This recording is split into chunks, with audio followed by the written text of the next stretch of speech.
আগামীর বাংলাদেশ কিভাবে পরিচালিত হবে, আগামীর বাংলাদেশের রাষ্ট্রীয় বন্দোবস্ত কিভাবে হবে, সেটা ইসলাম এবং ইসলামপন্থীদেরকে বাদ দিয়ে অন্য কারো পরিকল্পনায় বাস্তবায়িত হতে পারবে না ইনশাআল্লাহ।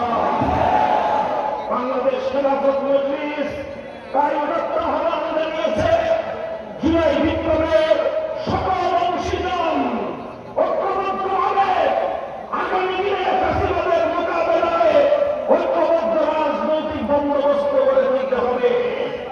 বাংলাদেশ খেলাফত মজলিস আগামী রাজনীতির জন্য আগামী দিনে জনগণের প্রকৃত মতামত এবং জনগণের উপর ভিত্তিক রাষ্ট্রের জন্য মেম্বার প্রপোর্শনাল ইলেকশনের যেই প্রস্তাবনা দিয়েছে, বাংলাদেশ খেলাফত মজলিস মনে করে সেই প্রস্তাবনার মাধ্যমে আগামী বাংলাদেশের প্রকৃত জনগণের মতামত এবং জনগণের প্রতিনিধিত্ব নিশ্চিত হতে পারে।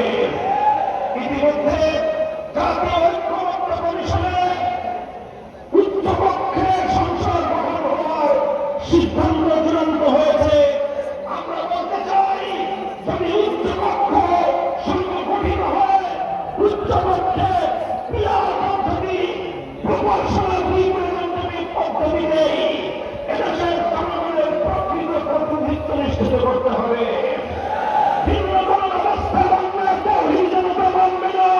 এদেশের শান্তিকামী প্রকৃত মেহনতি মানুষ অন্য কোন ব্যবস্থা মানবে না। সংগ্রামী সাথী ও বন্ধুগণ, বাংলাদেশ খেলাফত মজলিস